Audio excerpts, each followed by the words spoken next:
Machine learning in critical applications has raised questions about fairness. However, analyzing discrimination can be complex. Take a college admission as an example. There seems to be gender discrimination since females and males have different acceptance rates, but if we define similar people based on the combination of major and test score, there is equal treatment in every subgroup.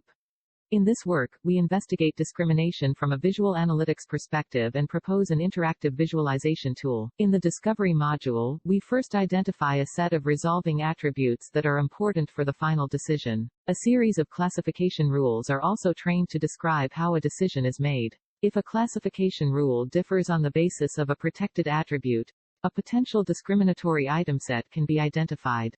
These item sets can have long definitions and intertwining relationships. Effective visualization is needed. The interface consists of four main components: a data panel, a scatter plot, an attribute matrix, and ripple sets. The data panel allows users to choose and browse datasets.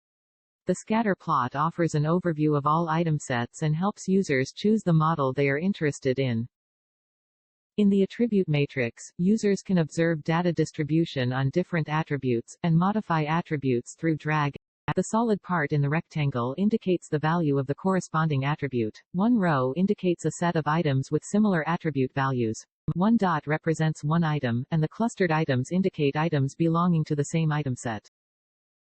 Users can change the layout, aggregate items, freely explore the item sets, and compare two models side by side. We first present use cases on a student performance dataset that predicts whether the test score of a student is above 69. The use first chose the model with the highest accuracy and tried to understand discrimination in this model. The color indicates the direction of discrimination. Orange indicate decisions that favor female students while green indicates decisions that favor male students.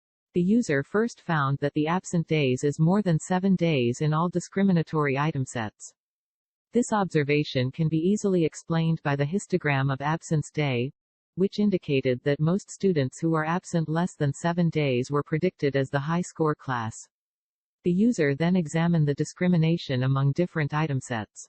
High color saturation indicates a large value of risk difference. Multiple clusters indicated intersection between item sets. The user can expand the corresponding rows for detailed analysis of the intersection.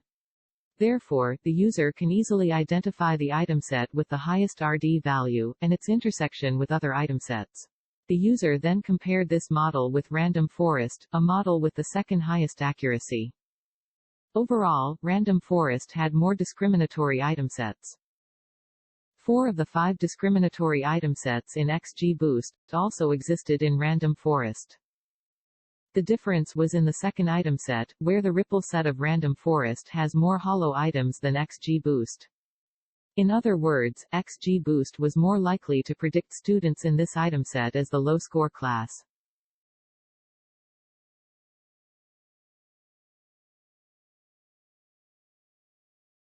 To reduce accuracy loss caused by discrimination removal methods, the user wanted to identify more severe discrimination. Namely, discrimination with high values of RD and discrimination towards critical groups. Item sets with high RD values can be easily identified through their color. For the critical group, the user first examined the students with low absenteeism and selected the item set whose absent days is less than 7. He did not open the row since the one cluster indicated no complex intersection. The user then checked the students with active class participation. Except item sets with high RD values, he checked the left item sets. He expanded the rows and selected an item set that also had active discussion.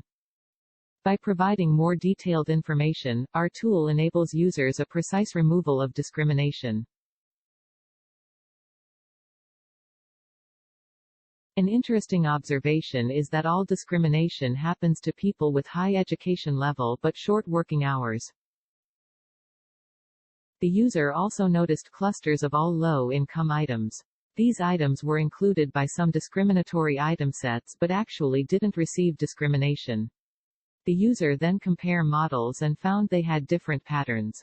Unlike LR, XG boost was only against people with high education level but short working hours.